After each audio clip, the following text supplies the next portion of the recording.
Colts roster is at 90, guys, and we are just one more week closer to some real football beginning. I'm Kevin Bowen, back another edition of Kevin's Corner. Been a little bit more than a week, I guess. Probably one of our longer breaks in between podcasts, but we came at you last Monday with the draft recap here for 2019, and we are back Wednesday, May 8th. Definitely going to hit on the rookie class today. Maybe look at some playing time for the rookie class here in 2019. We'll touch on the Spencer Ware signing as well.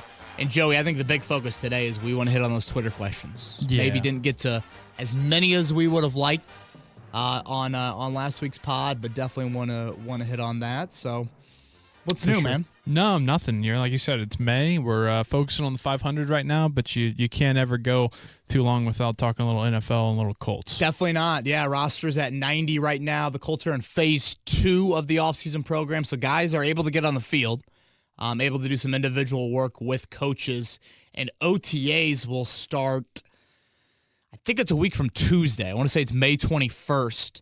And we'll be able to watch those. So we'll get a much clearer picture on, depth chart stuff, where rookies are fitting in, which guys are participating in the spring, which guys are not, all those things. So, really, one more kind of quiet week. We should have the Chris Ballard draft film session. Sounds like that's been pushed back to next week. Ballard had a scheduling conflict, was supposed to be this week, but had to push it back. So we'll probably hit on a lot of that on next week's podcast. And then after that, we're going to have about 3 or 4 straight weeks of, actually seeing guys on the field in 11-on-11 settings. So that'll be fun to talk about before summer break gets here. And one of those guys who we're going to see for the first time in a Colts uniform, Spencer Ware, newly acquired running back. Yeah, I think this happened maybe the day after we taped the podcast. I want to say it was last Tuesday. The Colts go through the draft. They don't take a running back. No running back in their undrafted free agent class either. And so there was always that looming question I think we actually got on last week's podcast was, could you see a free agent be added? And I think we mentioned, either running back or defensive tackle would be the 2 spots. Spencer Ware was the guy that visited here in Indianapolis earlier in the offseason. And, Joey, I just look at it as strictly insurance. I don't want to read too much into it more than that. I think that's exactly what it is.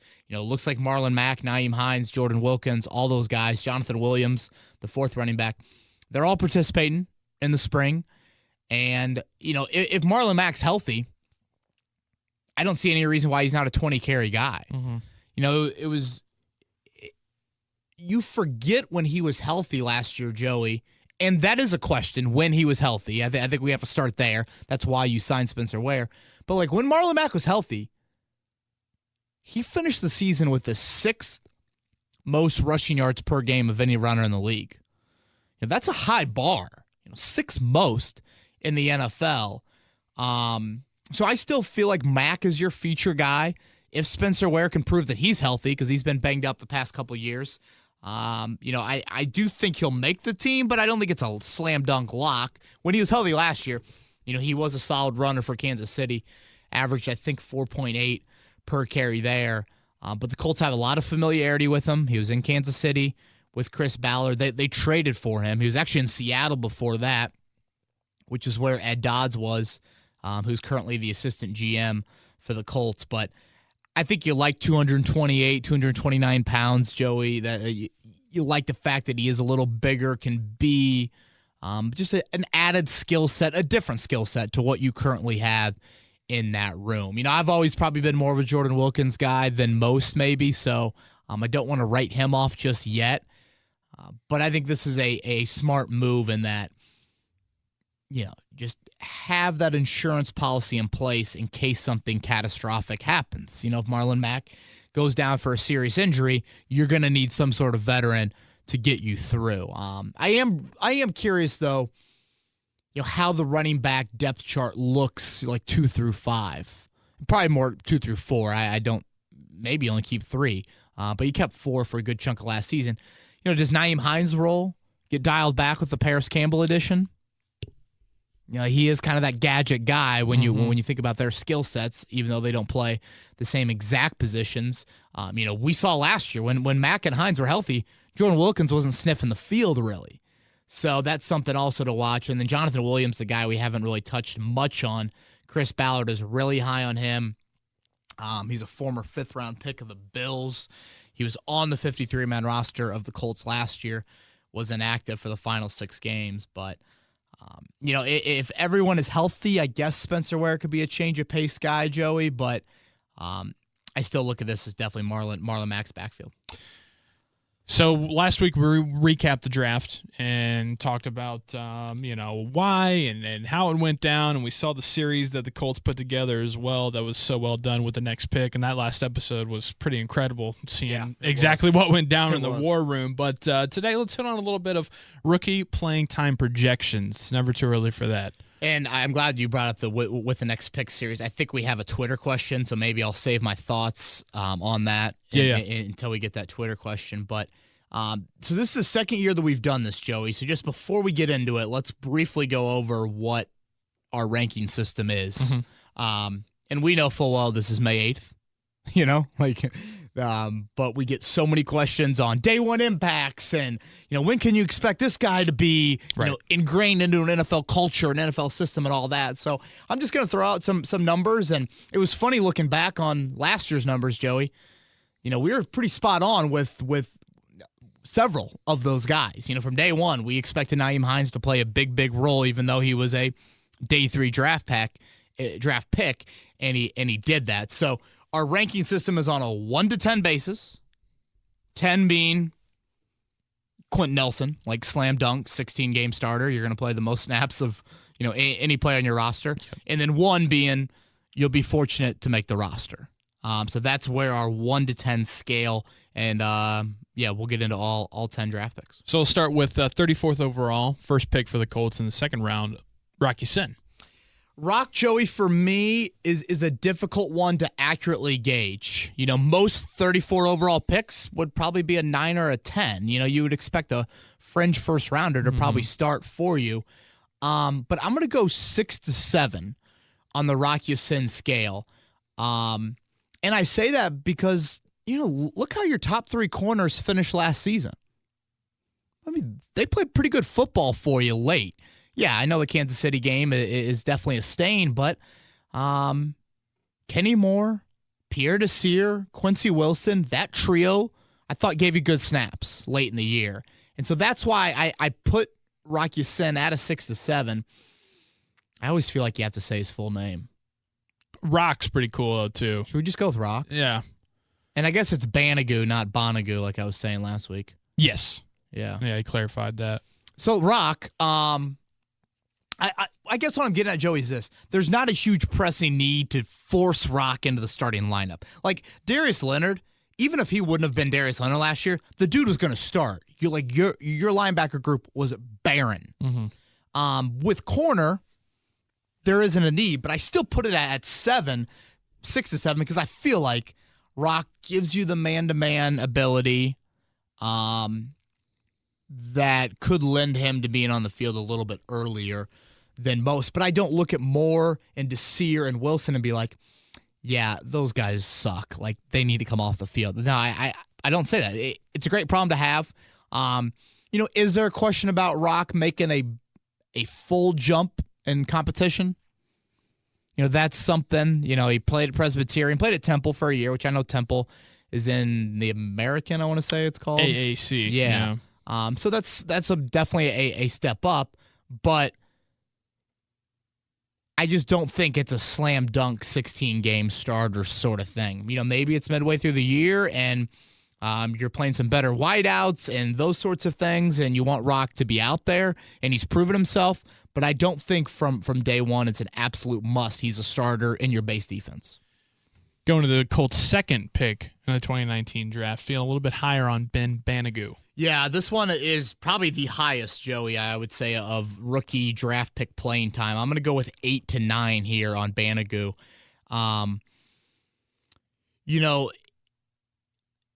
His fit and his role and how Matt Eberflus is going to use him is unlike anything we saw from the personnel last year. I mean, this is a guy that I think is looked at as a Sam linebacker on first and second down, and then as that edge rusher for you on passing downs.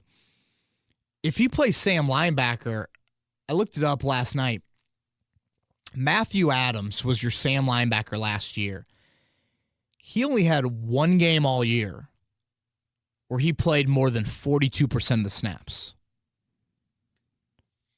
And he hovered right around 15 to 20 snaps a game. Now, you probably didn't feel as comfortable, certainly, as playing Matthew Adams on 3 downs as you do Banagoo. Matthew Adams is nowhere near the edge rushing presence that Banagoo is. But my question is this. If Banagoo is going to be on the field for 70, 80% of the snaps, whatever you want to throw out there, that means that either you're taking Anthony Walker off the field or you're going to play a lot of base personnel groupings of a 4-3 look, which then that takes a Quincy Wilson off the field. You kind of see the trickle-down effect to where when you bring back 21 to 22 starters, it's just not as easy to be like, oh, yeah, boom, you're a second-round pick, you're a stud, you're going to go play every single snap, every single game. No, I don't think – I think there's a lot of gray area with how this rookie playing time could work. But I still feel like he's going to be playing a good amount from day one. I think they're going to move him around a lot. Again, we don't have a clear picture of how that looks like, but I'll go with an 8 or 9 for Banagoo. The Colts are high on him. The fans are high on him. Everybody seems to be really high on Parris Campbell. Eric Ebron's calling him Perry. Do we like that? Not really. I don't love it. You got to shorten everything, though. Everybody's that's like the easy nickname out. Perry to me, it sounds like a senior PGA Tour golfer. Parris Campbell. Yeah, on the tee. Yeah, right, from Australia. Okay. Yeah, you would know. Yeah. I'm going 7 to 8 here, Joey. Probably not a starter when you go 2 receivers, 2 tight ends, but you play so much 3 wideout personnel grouping.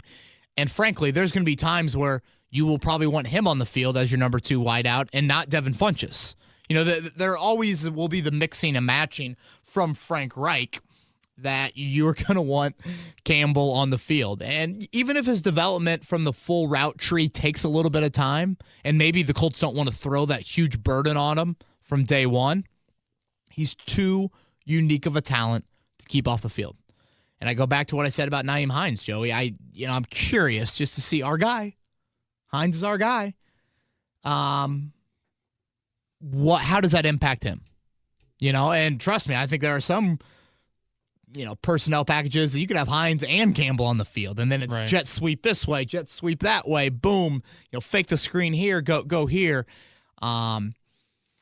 Campbell is too much of a weapon to, I think, really just isolate to, we want 4 to 5 touches a game for him, 20, 30 snaps. No. I think, he's probably your number 3 wideout if you want to pencil him into like an exact spot on the depth chart. But that number 3 wideout, we know full well, is a 12th starter. So I'll go 7 or 8 for Parris Campbell. A little bit lower than I expected here with the next pick, considering just how high Chris Ballard and them seem to be on Bobby Okereke. They are really high. Yeah. And I'm surprised. I'm a little surprised by this because I think Anthony Walker played good football for you last year. And I think Anthony Walker gives you a cerebral approach to the game that is a pretty heavy burden to put on a rookie. And I get it. Bobby Okereke went to Stanford. Bobby Okereke, has played at Carnegie Hall and interned for Condoleezza Rice. And his major just is like 8 words. Like, I get all that. But starting a 3rd-round rookie at the Mike linebacker position is a tall order, especially when you're a defense that last year you wanted to be simple. I think this year you want to evolve a little bit more. So honestly, I think it's a bit of an insult to Anthony Walker if we're totally just writing him off. I get it. Okereke has these athletic traits that Anthony Walker doesn't have. But I'm not ready to totally say, hey, Anthony Walker, go play special teams. So I'm going to go 4-5 here for Okereke.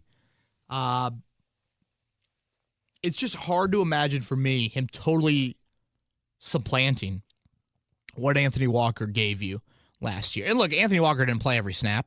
He came off the field. And I do think there is a role for Okereke to play on passing downs, get that length on the field next to Darius Leonard, certainly be a core special teamer. But I go back to what I said with Banagoo, and it's a great problem to have. But think about it, Joey. There were times last year where you played 2 linebackers much more than you played 3 linebackers in a game. So let's say there are going to be games like that this year. Okay, Leonard ain't coming off the field. Mm-hmm. So that means 3 guys for 1 spot when you have Banagoo, Okereke, and Walker. Now, look, Banagoo might slide down and play some D-end, so then it's Okereke and Walker for that 1 spot on passing downs. So this is a role that Okereke brings athletic ability to passing downs that is intriguing. He also brings, I think, less of a big jump. Like not Parris, as big of a gap as a Rocky Sin. Right. Exactly. Parris Campbell, Okereke, Kari Willis, they're pretty close to ready-made. Mm-hmm. Campbell, maybe not, because there's still some development. But, those guys played at an extremely high level. Their roles are similar to how the NFL role looks for them. Banagoo, obviously a position switch. Rocky Sin, it's a step up in competition a little bit, and it's also more zone stuff. Certainly Marvell Tell and EJ Speed, those guys, big jumps for different reasons. So right now, let's go with 4 or 5 for Okereke. They traded up 20 spots to get him. They're really high on this guy as well, Kari Willis. Yeah, Joey, if this was a 2010 projection, we'd probably give a Kari Willis a 9 or a 10. It's hard to imagine for me Clayton Geathers coming back when you traded up 20 spots. And I went back last night and watched that with the Next Pick series. That was an excited room when they traded up to get Kari Willis. Yeah. Chris Ballard mentioned they thought about taking him in the 3rd round. So I think when you add up those things, this is a guy who's going to see some time. I am interested to see how the sub packages look, because I still think Clayton Geathers and Malik Hooker are your starters at safety. But how do the sub packages look? Nickel, okay, that's Wilson or that's Rocky Sin, that's somebody like that. Well, then dime, Matthias Farley, when everyone's healthy, has played some dime. Is that where Kari Willis comes into play as a rookie? I'll go with 6 to 7 here. And I think a lot of that probably has to do with just me banking on some injury happening at safety. Right. But again, this is a guy that this time next year, Clayton Geathers a 1-year contract. I'd be a bit surprised if Kari Willis is not in the starting lineup. You mentioned this next guy has a bit of a jump as well. He played at USC, but he's switching from safety over to corner, and that's Marvell Tell. Right. And like you said, Joey, there's not a jump in competition, although USC was, they were pitiful last year. Yeah. Almost beat my Irish, though, last game. It gave me some few nervous moments. But there is a jump in position switch. And look, this is fine. You can be patient with a Marvell Tell. Yeah. Corner is relatively deep. You had a lot of retention at corner. You really didn't lose anybody of significance at that position from last year. And you drafted Rocky Sin. And so I'm going to put a 3 or 4 at Tell. And why I even give him that high of a number is because, I thought Ballard made a good point when they drafted Tell. He pointed out the role that Quincy Wilson kind of first got on the field with last year. And it was when you had some injuries at safety, you had to be creative in the secondary, and Quincy Wilson played some dime linebacker for you, which, again, is not a spot that I think we expected him to, see action at. But I think that's what Ballard looks at Tell is like, all right, even if he doesn't make it necessarily as a base outside corner, he can do some other things for you in the secondary. And that's, part of that's just how the NFL games has evolved. I mean, look at what the Chargers did in that playoff game against Baltimore. No linebackers, 7 DBs. Yeah. Like, when you got to be super creative, do it. And I love that thinking. That's innovative to me. That's why I was so I thought the Frank Reich hire was so important, because you were archaic, you were non-adaptive, you were boring, to be frank, when you're comparing offenses around the league to what you look like previously. Well, let's get more of that innovation on the defensive side of the ball. Yeah. And I think a guy like Tell at 6'2", at 195, gives you a little bit of a different look. So maybe just special teams for him early on, but he could crack into some small sub-package duties. The mystery man, E.J. Speed out of Tarleton State. Got to think that'll be a somewhat popular jersey, right? I mean, a last name like that don't come around often. I was going to say, that would be a fun tailgate. See a bunch of Speed jerseys at a tailgate. Yep. Ooh. Let's go 2 or 3 for EJ Speed, Joey. Honestly, outside of special teams, it's just hard for me to see him challenging for playing time. They're calling him a will linebacker. Well, Darius Leonard is the will, so that kind of ends that discussion. And as I mentioned, you're crunching a bit of numbers at linebackers, when you talk about how many guys are going to be on the field and playing time and all of that. So, maybe special teams, and I think EJ Speed's got to do a little bit just to guarantee that roster spot too. Cutting a 5th-round pick isn't the most absurd thing to do. Especially with how many picks they've had over the last 2 years. Right. I mean, they got to. And especially at linebacker. Somebody, yeah. Not only have they had a ton of picks, a ton of defensive picks, they've drafted 7 linebackers. So this is a big jump in competition for EJ Speed. Like, if you look at that Tarleton State schedule, man.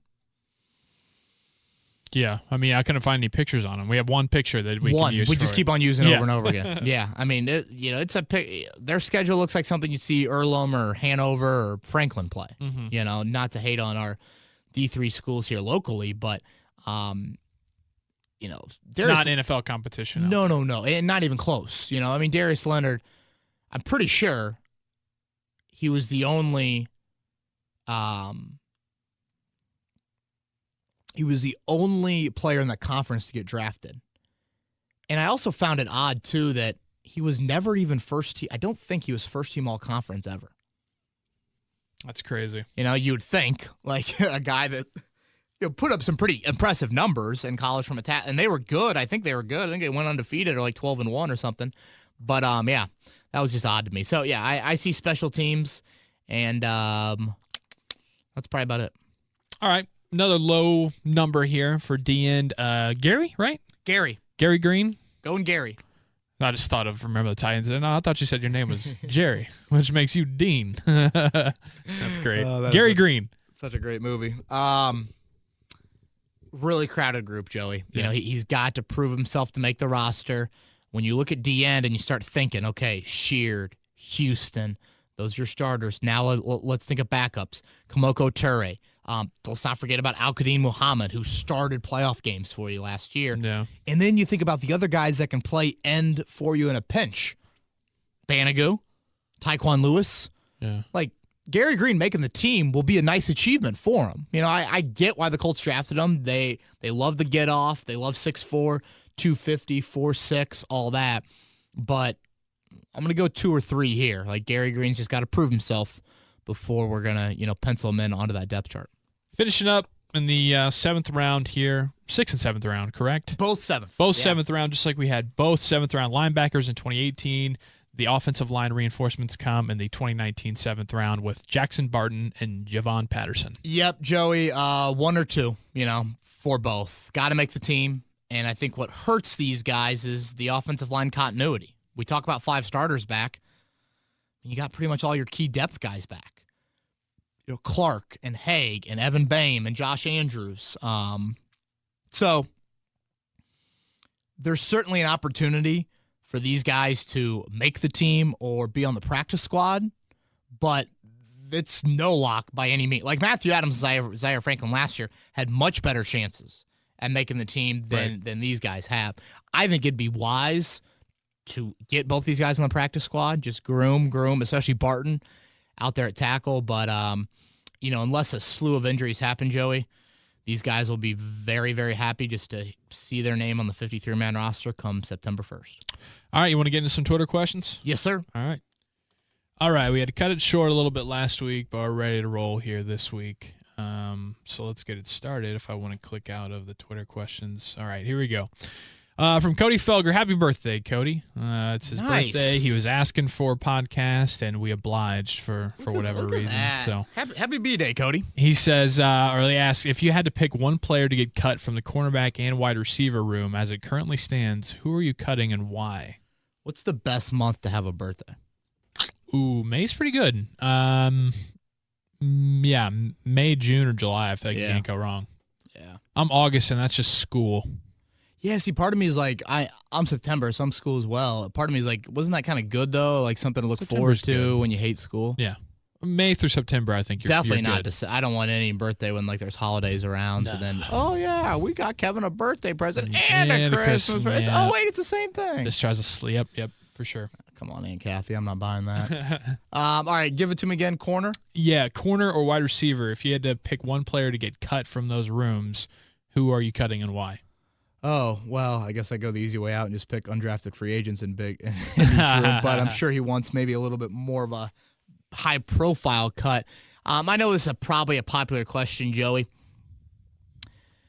At wideout, I would be worried if I'm Reese Fountain. Yeah. Really worried. A lot of people probably want to cut Chester Rogers. Chester Rogers is your punt returner. You're going to have to groom somebody else to be your punt returner, first off. Parris Campbell, I don't believe returned punts in college. I think he only did kicks. So I don't think you just automatically insert him there. Zach Pascal was your kick returner. So that's, I think, the strongest way that Rodgers and Pascal keep their spots in this team is the return ability. And I know that a bit of that has been diminished in today's NFL, but like, you know, Rodgers as a smaller slot guy could be what separates him from like Fountain is pretty similar to some of your other guys if you're keeping a Deion Kane and you feel like Campbell can grow a bit, and obviously Funchess is a bigger body as well. So Fountain right now, you know, could be on the outside looking in, depending on you keep 5 or 6. At corner, you know, Joey, it really will come down to, I think, Nate Hairston or Jalen Collins. And maybe both could be gone. Because you got to think about it like this.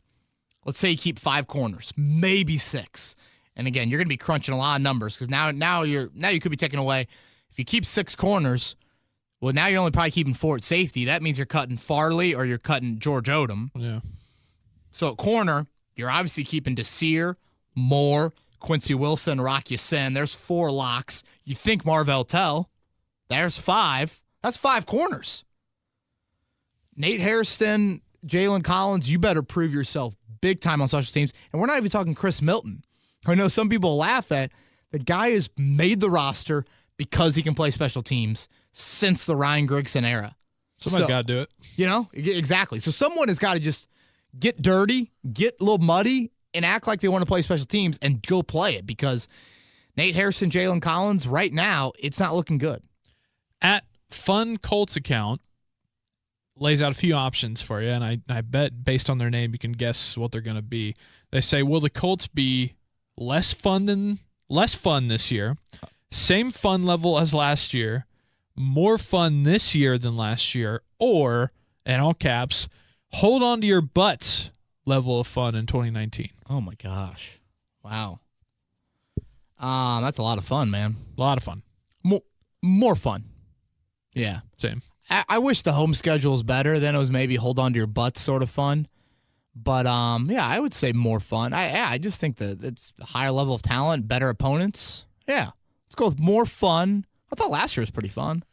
Yeah, once you got past Halloween. Yeah. Last year was I guess, hold on to your butts you're right. fun last and year. And again, those quarterbacks you played were Yeah. All right, from Greg, in one of the earlier Net with the Next Pick episodes, Reich is talking about how one guy's character was so good, he'd want his son to be just like that. From the last episode, turns out that guy was Parris Campbell. Just thought it was a cool bit. Yeah, I did notice that as well. I want to say it was like episode 2. Basically, Frank Reich says to maybe Ballard or Sirianni or something like that he was talking to a position coach, which ended up being Brian Hartline, the former NFL wideout and current receivers coach for Ohio State. Hartline mentioned that, you know, he'd want his son to grow up like Parris Campbell. And it was I watched it last night. They've edited together. I don't know if you saw. They edited together all the episodes. So It's just a big 45-minute, show. Nice. Right now. And I was curious, like, did they mention any past prospects? And there's like a picture of Rock Ya-Sin at the Senior Bowl. Like, there's obviously not a whole lot of intel, or you can't really tell who they're talking about. But definitely the Campbell one. Then they show in the final episode Reich actually talking about Campbell, and it's the same exact clip in that. So, watching it last night, it just reminded me how cool of a series that was, and how I loved the trade call between Bruce Allen and Chris Ballard. I would have loved to have heard Bruce Allen on the other end of that call. Got you a quarterback, big dog. Yeah. Exactly. I would have really enjoyed to hear the back and forth, or even just John Dorsey's like, "Hey, Chris." Yeah. Like whatever Dorsey would have said in answering that call. But Dorsey's probably just chewing gum. Didn't even say anything. Wearing his old school brown sweatshirt. Just sitting there with a smirk, wears. just straight chomping. Yeah, exactly. But yeah, I just, I forgot about the, a little bit about the Ebron speech, in the postgame locker room in Kansas City. Yeah. Chris Ballard, cheers into everybody in St. Elmo's right before the combine starts of, cheers to kicking ass. And you also hear Ed Dodds at the Senior Bowl. They're watching the AFC title game. It's crazy how you just flip that switch from you're playing in Kansas City the week prior, and then that next week, there you are in a Mobile, Alabama hotel room watching the AFC title game, and Ed Dodds is very honest with his group of like, look, we won a effing wild card game. All right. There's no way we can say that word. No.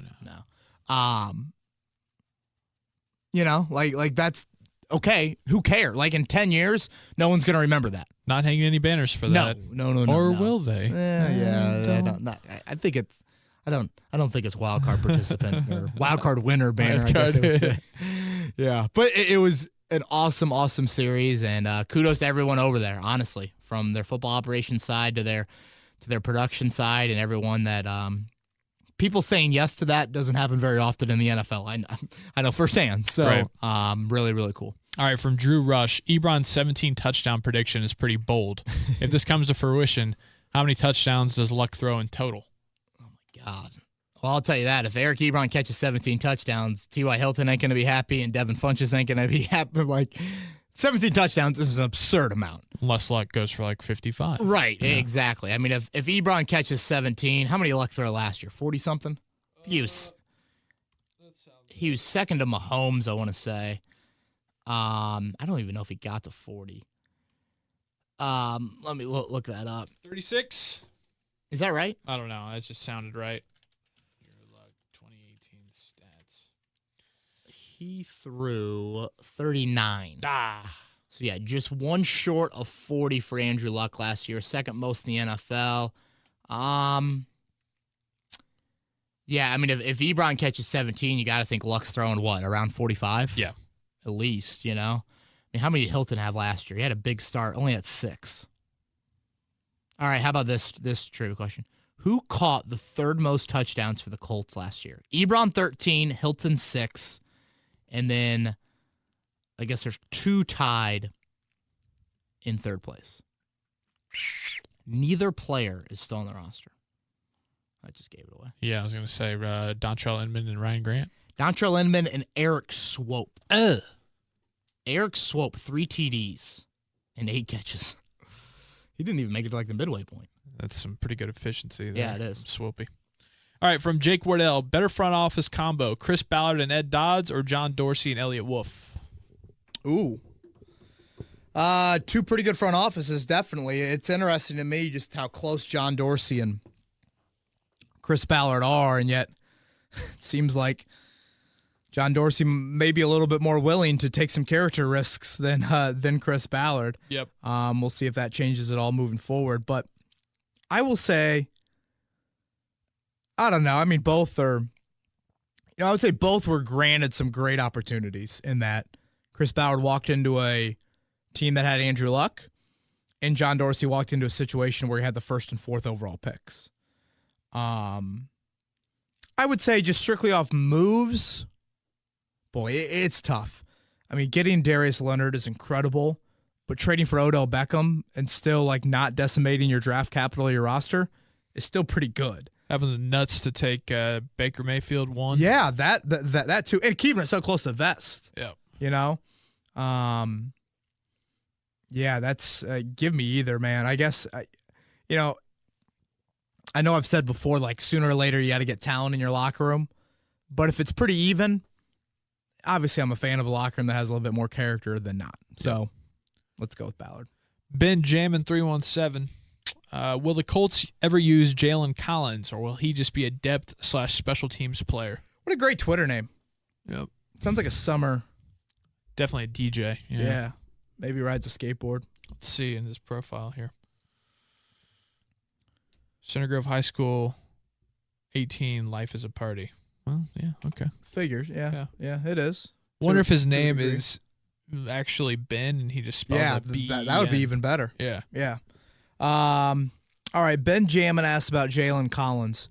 I mean, right now for me, I just went over the corner depth chart, Joey. It's tough to see where Jalen Collins fits in. Great problem to have, but it's tough. Like, you are not cutting.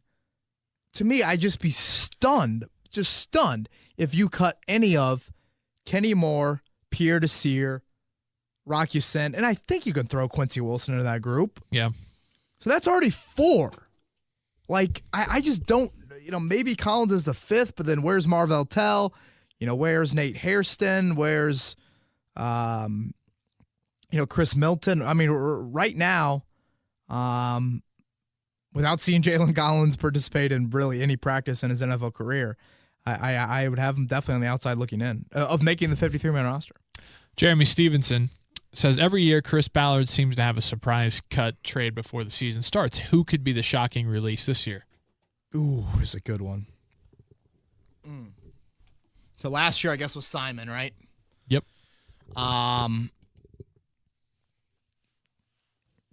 This is tough for me. I know a lot of people have chirped about Jabal Sheard.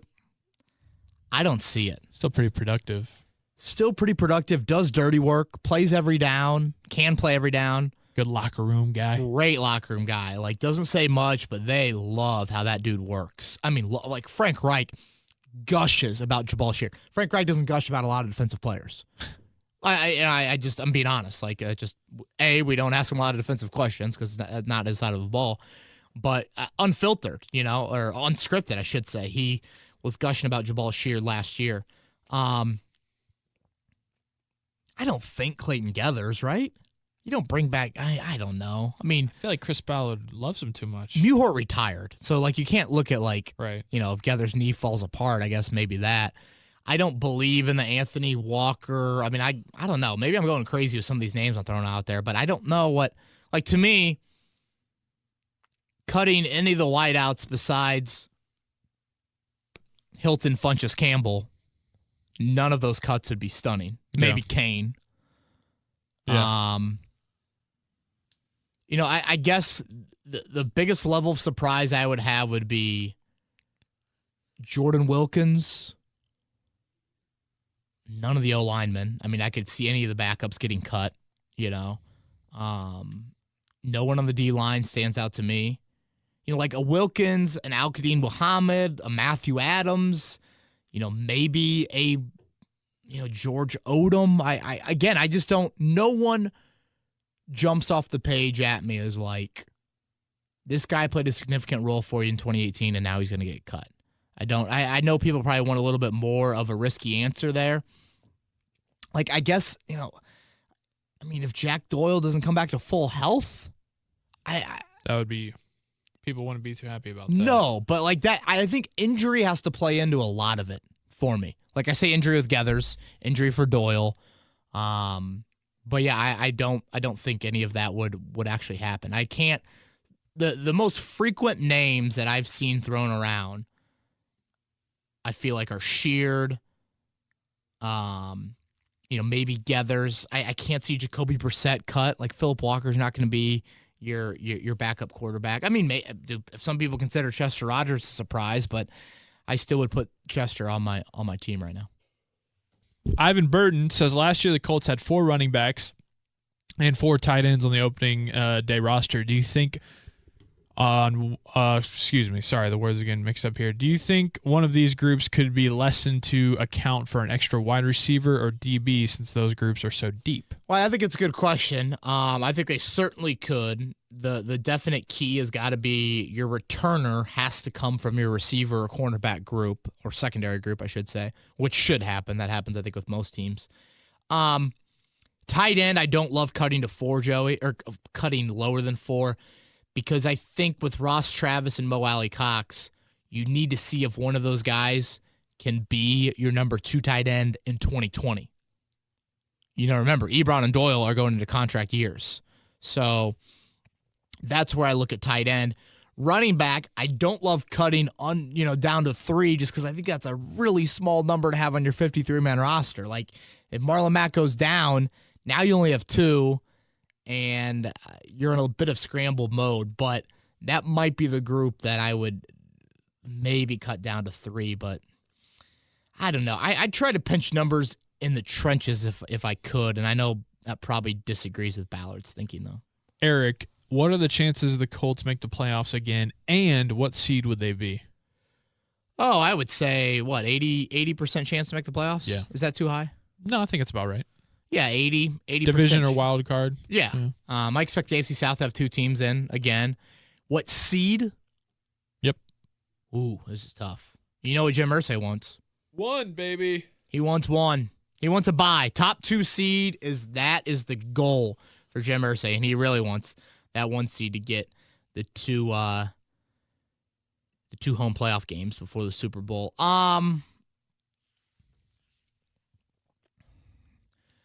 I'll go with the 3 seed just because I think the AFC East is easy. So I think New England is easier than the other division. So I think New England gets that. And then you got to beat Kansas City in week 5 to me. And I'm not like gung-ho on Kansas City, definitely doing the same thing that they did last year. But, I think I still think that they have a decent amount in that cupboard. But, man, the AFC West I think is pretty good. Oakland will be better, right? I don't really buy into it. I mean, they were terrible last year. Yeah, I mean, maybe more than what they have, 2 or 3 wins. Yeah, I think they had. I'd cap them. 4. I'd cap them. The max at 7. Oh yeah. I'm not ludicrous. I'm not saying they can go 500, but I don't know. I just feel like with Oakland and Denver, they're at least decent. The East just sucks. Miami blows. I don't know. 3 seed. A little resurgence for the Jets, maybe? I don't know. Yeah, maybe. There are some intriguing pieces. I like their defensive front. We'll see what Le'Veon brings. Yeah. All right, from Daryl, who's your choice to start at tight end with a healthy Doyle returning?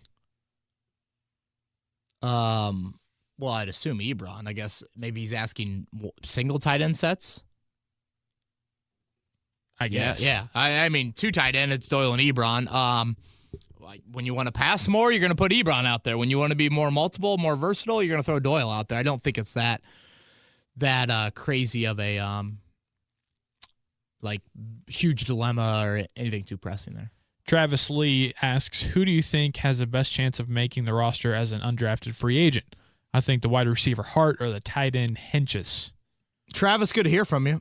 Thanks for coming to Beers with Bowen. Have we talked about Beers with Bowen on the pod? I don't know if we slid it in last week or not. We were pretty stacked. Thank you to everyone that came out. We had a great crowd. What, about 50 people? Yep. At Two Deep Brewing a couple weeks ago. If you haven't, you were at the event and you haven't given us feedback yet, DM me or Joey. Send us some feedback. Email us as well. We're very curious just to hear what you guys liked, what you didn't like, because when we do it again, which I think we want to do it again, we definitely want to make it better. So, and there's a little video recap on YouTube, 1070 The Fans YouTube page, just to kind of, if you weren't there, get an idea a little bit of what it is and what we did. Yeah, 1070 The Fan YouTube page, Beers with Bowen there. Undrafted free agents, Joey. Odds are one of these guys will make the team. 20 straight years, I think it's been for the undrafted free agent. But this is a group that I just don't have a great read on, And I felt like this time last year we were like, oh, yeah, Sky Moore, he's going to make the team. Yeah. And he ended up starting week 1. Yeah. some of these guys I'm intrigued by. The Ashton Doolin kid, I hope I'm saying that right. He was like the finalist for D2's Heisman. 6'1", 215 wideout. So I'd love to see him. I know wideout's going to be tough. Penny Hart, I know is a name a lot of people thought would get drafted out of Georgia State. I think he went to the Senior Bowl. A little squirmy wideout. Him and T.Y. Hilton. I think T.Y. Hilton's the all-time leader in Sun Belt receiving yards. I think Penny Hart's like third or fourth. If Penny Hart can return, kicks, punts, he's got a chance. The Alabama tight end, Joey, Hale, I hope I'm saying this right. Hintage is? Hinches? I don't know. Let's call him Hale. Yeah. Great Southern name. Hale sounds like a blocking tight end. He had like 15 catches his whole career at Alabama. You lost Ryan Hewitt. Again, an injury would have to occur for Hale to probably make the team, but if he gives you that blocking aspect of things, he could be in there. And I am eager to watch the defensive lineman. Johnny Robinson. I think I went to high school with Johnny Robinson. Jordan Thompson. Those are some of the interior defensive linemen that I'm intrigued to see, just because he didn't take one, during the draft. But Joey, look, I'm there's my Chris Ballard word. Look, I guess I shouldn't be surprised if an undrafted free agent makes the team. But like, if I were keeping 54, 55, 56 guys, I don't even know if I'm keeping an undrafted free agent right now. But I got to see these guys. Right. Could blow you away in training camp. Right. Rookie minicamp is rookie minicamp. So we'll see. But right now, I guess, those are some of the names that I could possibly see and factor in, and certainly some practice squad spots. All right, from MCM 24, I liked this better when we were the underdogs. Is all the hype for how good we're going to be this upcoming season going to be our undoing? Interesting. I always find it odd. People like crave the national attention. They want the national attention. Why aren't we getting the national attention? And then it comes and you're like, ooh, that's too much. Yep. Can you dial that back? Yep. No. So yeah, the paparazzi's in full in force about the Colts. Mel Kiper said Super Bowl, I heard. Yep. That's high praise, man. I think it's a fair question to have. I mean, the Colts aren't holding back. I mean, Ebron, Doyle, I posted that article on Tuesday. Some of their comments about the offense, Eric Ebron saying pray, opposing team should pray. T.Y. Hilton says it'll be scary. Even Frank Reich, it's not going to be fair having Parris Campbell. Like, the mild-mannered head coach is chiming in. But I do think ultimately Reich makes sure that they have that right temperament inside that building. Now, look, you're going to be outside the building, and that's going to impact some things. You think 2015 kind of plays a role in that at all with fans around here?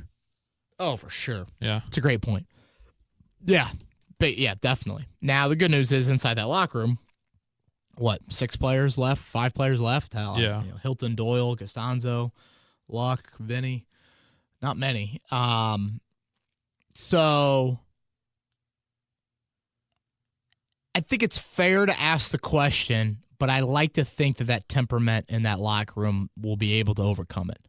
Ultimately, I just think it's a tougher schedule. And in general, I think the NFL is just freaking hard to win. It's a league filled with parity. I know that that might sound like a cop-out answer, but teams just don't get on consistent runs very often. Teams take, Jacksonville goes from here to here. Now, look, they have incredible dysfunction. Colts don't have that, but there are other examples of teams at Atlanta, Carolina. What have they done since going to their Super Bowls? Yep. John Richardson, with Lewis and Ward moving to the 3 technique, is there an update on their weight, or are they noticeably bigger? Yeah, that's a good question. I don't have any update on their weight. Player availability right now is we get 3 players every week. That's it. Try to ask guys about their body size and stuff like that. It is interesting, Joey. I think I looked this up the other day. Take away the undrafted guys, all right? The defensive linemen the Colts have. Grover Stewart weighs 333 pounds. The next heaviest Colt, Marcus Hunt at 298. 35-pound difference. Yeah. And, it's not like Grover Stewart weighs 360. Like 333 is big. It ain't like huge. I mean, it ain't huge for NFL standards. So like that, I get the reason why people are kind of clamoring for like, what about defensive tackle? Ndamukong Suh, Corey Leggett, you know, like things like that. But I still think you want Ward and Lewis at the size that they were at. Maybe that hinders them from how much they can play on rundowns, but I think the Colts really like how effective they are as rushers. From David Thrush, also at Bears with Bowen. David says, Where do you think Rocky Sin fits in with the cornerback group? Will he play more in nickel or will he play outside with his skill set? David, thanks for coming again. Thanks for the idea. David and Travis, both of them. David with the idea, Travis with Too Deep Brewing as the location idea. Rocky Sin, nickel or corner or outside corner? I would say outside. I think Kenny Moore as a nickel should be pretty entrenched there. But again, Kenny Moore can start in your base and slide inside into your nickel, and then you throw Rocky Sin outside. But yeah, I think Rock as an outside corner is probably where you most like him. But I'll tell you what, maybe when I was in high school, man, I enjoyed like high school wrestling. I enjoyed like following it, and like I think it's a tenacious sport. So Rocky Sin as a nickel corner where he's just kind of hand fighting with some bigger guys in that nickel, I could be talked into that. Victor says, I don't think it will happen before the season, but do you think the Colts re-sign Joe Haig, the ultimate O-line backup? No. You got bigger priorities. Does Costanzo get re-signed after the draft? You exercised the fifth-year option for Ryan Kelly. We saw that news last week. First time you have used that fifth-year option, Joey, on a first-round pick since 2012. That's why Ryan Grigson doesn't have a job with the Colts anymore. 2013, Bjorn Werner. 2014, you trade for Uncle Trent. 2015, Philip Dorsett. You trade him for a backup quarterback. So, yeah, Ryan Kelly under contract through 2020. Who else could you extend? Maybe Ebron. It sounds like Ebron realizes yesterday that he's probably going to have to play out this season before an extension comes. Maybe Kenny Moore. Maybe Rigoberto. But yeah, no, I would be very surprised if they re-sign Joe Haig. Clayton Clifford says, with pretty decent depth at linebacker, why do you think the Colts are sticking to Banigou at Sam instead of developing him as a 4-3 end? Well, it's a good question. I think what they wanted to do is get a little bit more athletic at that second level as well. I expect Banigou to be putting his hand in the dirt a decent amount, especially on passing downs. But I just don't think they looked at him as maybe a true, run stopper on first and second down like, Sheard or, maybe even Houston as well. So I think it was just getting a different body type at the second level. Matthew Adams, pretty restricted in what he can do. I think he does what Matthew Adams can do. I think he does pretty well, stopping the run. But I think Banigou gives you just 6'4", 240, 6'3", 250, whatever you want to call him. Just a different looking athlete. Zach asks, do you expect the Colts to add a true nose tackle before beginning of the year to replace Woods, or will we stick with the longer, quicker body types? It's a fair question. I'm leaning towards sticking to the quicker body types. But again, I do think it's a very fair question. I like Grover Stewart. I know I've mentioned that before. I don't think he'll start, but I think he can help you out when you are playing those run-centric teams. But we mentioned last week, running back and defensive tackle. Those are the two free agent positions that I think the Colts could/should add. We've seen running back. I don't think defensive tackle is all the way as high as I thought running back was to add. But I can totally get behind if it happens. From Nate, how good will T.Y., Parris Campbell, and Rondale Moore be in a couple years? Boy, Rondale's still got what? 2 more years in West Lafayette? Got to play 3. Yep. Got to play 3. Thank goodness. Rondale Moore in the NFL. That's going to be intriguing, man. He's pretty small, but he's very, very fast and very, very strong. Yeah, I was going to say, he plays bigger than that frame. Yeah. I love what he did yards after catch last year. T.Y. Hilton catches the ball, and then it's stop, drop, and roll. Yep. It's fire drill. Cherry Tree Elementary has gone off, and you got to get down. Rondale's a little bit more of a Golden Tate type. Yeah. I like that. Now, who knows? Maybe some business decisions will change, but I like the way Rondale Moore plays. Doesn't he rock the braces too? He just got him off. Did he? It's very weird that I know that about a 19-year-old, but I follow him on Instagram. Hey. So he did, and yeah, I think maybe second to Jeff Samardzija. He's probably my favorite college football player I've ever watched. Wow. Yeah. Why Jeff Samardzija? I mean, growing up, Notre Dame, Went up and Catholic got it. school kid, and I mean, he's just a wide receiver, had a little chirp to his game, always making big plays. Yeah. The hair is awesome. The hair was very cool. He's still pitching. I saw him pitching against the Reds the other day. That's wild. From Drew Masterson, from everything I've seen, Rocky Sin sounds like he will be a starter. Is that the case? Or will he have to earn a starting role? Part of me thinks that I'm a little bit more hesitant on just being like, here you go, Rock, day one starter, there's Keenan Allen, here's the Chargers week one. I might be like, I think the coaching staff and the Colts might be a little bit more inclined to go all the way there with them than I'm willing to do just yet. I just want to see a little bit more. Yeah. I don't, I use the example of Nelson, Leonard, and Hines from earlier in the podcast. Think about it. Quentin Nelson, you draft 6 overall. Your 6 overall pick starts.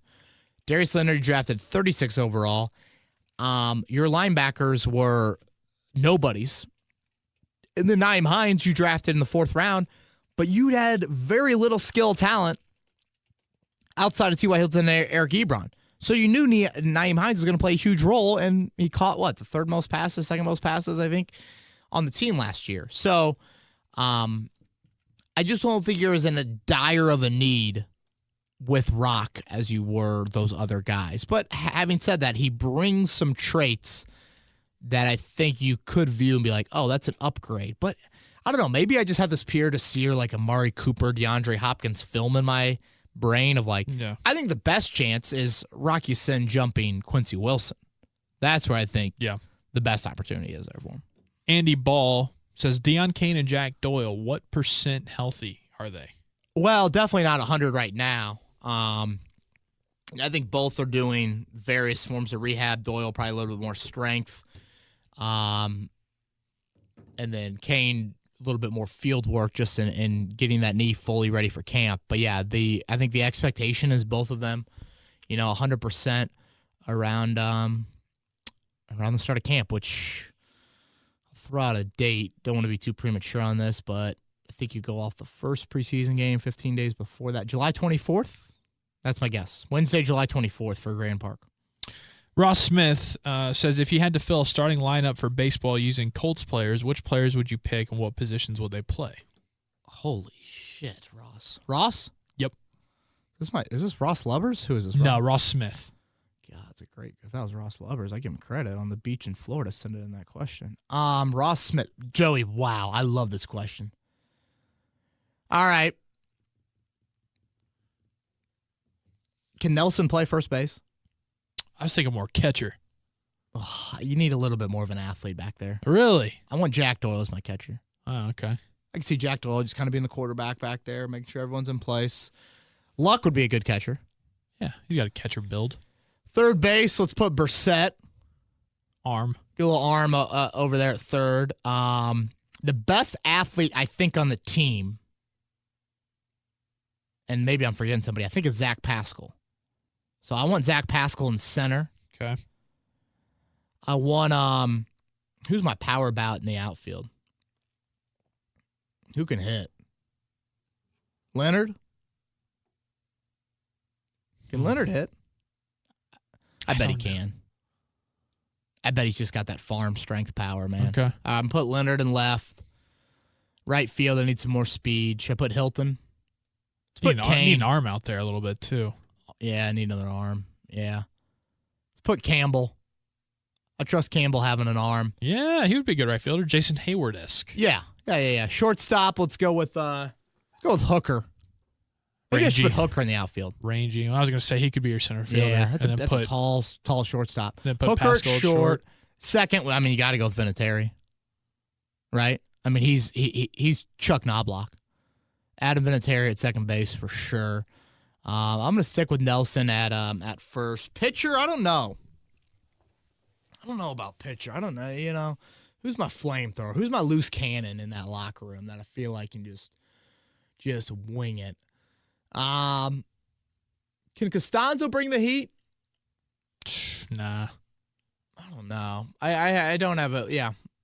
What do you want? He wanted a starting 9. I give him a starting 8. Yeah. We'll go with Mark Lewinsky as my pitcher. Wow. I just love the beard look on him. I think he could intimidate some people. Okay. That's pretty solid. I don't know how many games we're going to win, but we're going to look good.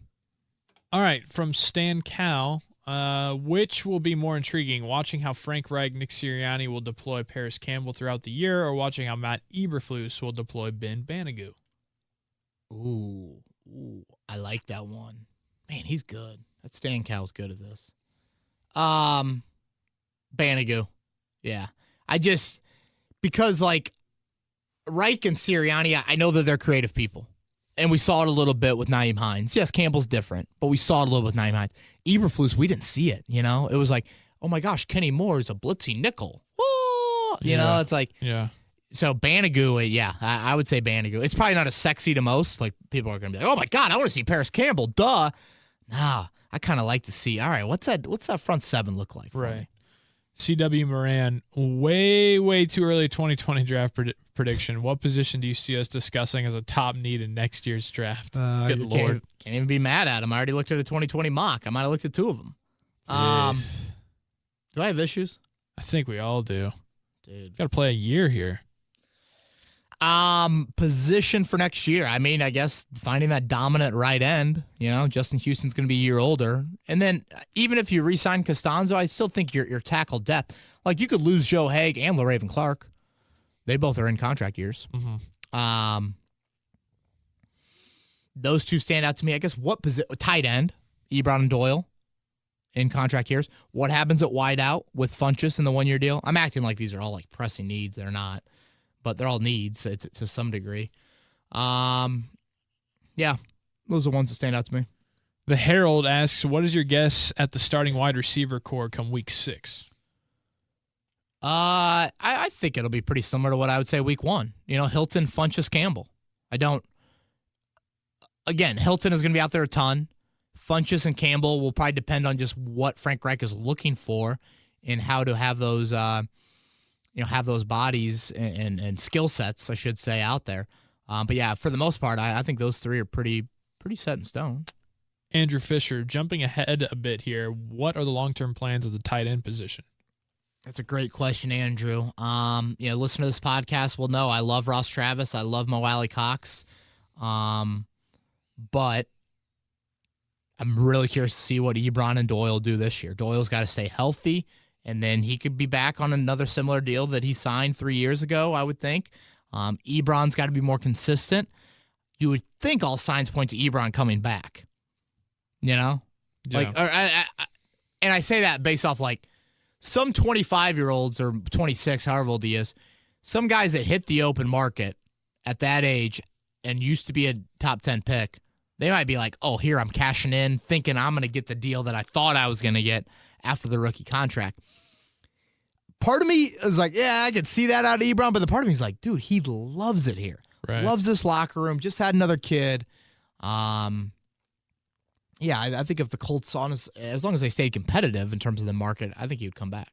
I'm Mark asks, is there any other team you would rather be, locker room, coaching staff, execs, owners, you would rather be going into the next 5 seasons? I think the Colts have the most promise in that window of any team. Wow. I don't think he's wrong. You know, before the Tyreek Hill stuff, you might have said Kansas City. I know they traded away, D4, but, Frank Clark is still pretty young. Yeah. Kansas City, I think it would be another team you'd throw in there. Who else? The Rams are a bit old on defense. Yeah, they're kind of all in.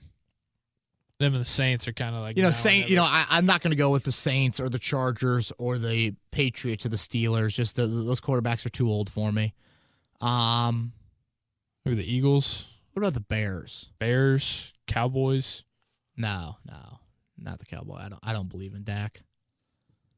Cowboys or What'd you say, Eagles? Yeah. Eagles or Bears, maybe. Yeah. Wentz he's got to stay healthy. Right. How about out west? San Francisco's kind of a team that I'm curious to see. I don't know. Do you believe in Jimmy G? I do, but again, it's like you're not going to put San Fran and him over Kansas City or Indy. No, I'm not. That was stupid by me. Did you see? They're interesting though. Yeah. Did you see who was at the Derby? Speaking of Jimmy G and Brady. I did. Yeah, Jacoby down there looking fresh. You think Brady just is like, all right, if you've played quarterback with me, come on down? Well, Brady loves Brissett. Yeah, but like Jimmy G too. That was weird because the rumors swirling were that he didn't like having Jimmy G underneath him. Brady like wanted him gone. Yeah. I don't know. I mean, good for Brady. Yeah. Wild Derby finish, but I guess it helped out you, didn't it? It did, big time. Yeah. Evan Elliott, who is the number 3 wide receiver in Game 1? Jeez, people just the nitty gritty questions that people come up with. Right. Campbell, Funchess, yeah. That unless you're a fantasy football person, I don't see the need for that. From Colts offseason, do you think there's a chance that Quincy, Rock, and Kinney can be our top 3 corners this season? Yeah, I'm just not ready to turn over Pierre Desir just yet, Joey. You know, I mean, the guy played really, really solid football for you late in the season. I can't, you gave him a 3-year deal. I know you obviously didn't draft Rock Ya-Sin before you did that, but still, I like Pierre Desir, so I'm not going there just yet. Matt T wants to know if you could only keep one of these tight ends on the roster, would you pick Doyle or Ebron? Oh, boy. Well, that's a great question. Is age factor in? Yeah. The thing about this, Joey, is you have 2 backups in Ross Travis that's similar to Ebron, and then Mo Alley Cox that's similar to Doyle, that their development will impact what my answer is. I think Doyle, I want to say, is like 3 years older than Ebron. So I'd probably, if they're the same age, I'd go with Doyle. I would, just because I think that skill set is more what Frank Reich wants in his offense, and then hopefully Ross Travis can come in. I think nowadays it's easier to find the basketball player tight end. Yeah. I do. I just think it's easier to find that. So if they were the same age, I'd probably go with Doyle, but I don't know. I guess age factors into it, so Ebron. This is the last one that I got, Kevin, and feel free to chime in whichever ones that you have. At Part-Time Abe, what is Jacoby Brissett's future with the Colts? Well, he's here, and I expect him to be the backup for 2019, and then I expect him to sign somewhere else next spring because he's a competitor, and he wants to have a chance to be a starter. And then the Colts will get the compensatory pick from that in 2021. So that'll be like, I don't know, 3rd, 4th round pick, whatever that ends up being in terms of. But yeah, I fully expect Jacoby Brissett to be the backup here this season and then move on. And I think we had a couple quarterback questions. Did you catch Frank Reich today on with Big Joe? Yeah, I did. They were talking a little bit about kind of Andrew Luck's progression this offseason. Is he participating? Is he not? What's going on? Yeah, and I guess just to update everybody, it's not open to the public, or open to the media, I should say. These these Phase 2 sessions, I should call them. OTA sessions start a week from Tuesday, and those will be open to the public, or to the media. Sorry to get you excited. Basically, the question Big Joe asked Frank Reich was, I'm hearing Andrew isn't throwing or hasn't thrown since the Pro Bowl. Like, what's up with that? And obviously, I'm paraphrasing there. And Reich, didn't deny that. Reich's quote was, "I'm really comfortable with the schedule. It's something we talk about every week. What he's doing physically and what that's going to look like as far as throwing schedule. That's something we keep in constant communication on." So, if you look at how the Colts offseason program is going right now, you're about a month into it, a little less than a month into it. It seems like the guys that maybe aren't fully participating are Luck, Costanzo, Ebron, Doyle, Kane, Walker, Sheard, Gethers, and, some, obviously, Doyle and Kane, we didn't expect to participate in the offseason program. I don't think it's anything to, wave some huge red flag at by any means. It's May 8th. To a degree, who cares? Having said that, I do think it's important for Andrew Luck to be as full participant as he can be, to get on the same page with Devin Funchess, get on the same page with Parris Campbell, and any other intricacies that you want to have in this offense, you would like for your quarterback to be there, considering he hasn't participated in the last 2 spring periods. So maybe it's something the Colts feel like, hey, we're going to keep him on the shelf until the OTAs start. Yeah. Who knows? But yeah, unfortunately, don't have a ton of clarity on that, but it sounds like from what Reich said today, they're just totally fine with, all right, Andrew, you kind of beat to your own drum, and then we will go from there. Woo, sorry, I got a sneeze coming. Let it out. Look up at the lights. They get stuck a little bit. All right, what else is going on this week, no worse man? feeling. I feel bad for you, man. I know. Those are a lot of Twitter questions, man. Had to after last week. Yeah, we did. All right, so one more week left in phase 2 of the offseason program. Then OTAs, like I said, a week from Tuesday. Next week's podcast will probably just be talking the Ballard film session, breaking down all those draft picks. And then after that, we'll start to get into a little bit 11 on 11. I have something posted on Wednesday. Probably by the time you listen to us, it'll already be up. Look at the depth chart, Joey. Now that the roster's at 90 guys, I want to take an early look at that depth chart and just kind of see, okay, where can we see some moving over the next few months? Because certainly the depth chart and the 90-man roster will be very fluid over the next few months. And then just last tease of I've done an article each day over the last week now on all the draft picks. So if you want to get a little bit more insight into all 10 of the Colts draft picks this year, head to 1070thefan.com, Kevin's Corner tab, Colts coverage tab, and you can find all those there. Sweet, man. You got anything this weekend? Mother's Day. Oh, yeah. Got to get something nice for Mama. Yeah, that's right. I got to get on that. I think my dad wants me to bring dessert over. There you go. Get some cookies, maybe. I'm not a big dessert. I'm not a big maker of desserts. I will eat them, as you've seen firsthand. But, yeah, not a big... little Kroger stop, yeah. Nice little cookie cake or some brownies. I don't or have something. a bundt cake recipe in the Bowen kitchen yet. Yeah. But we'll see. Happy Mother's Day to everyone out there. Shout out to our moms as well. Thank you for raising us and everything, the love and nurturing that you've given us. Everyone have a great week. And remember to subscribe on iTunes if you haven't to Kevin's Corner. And we will see you guys all next week.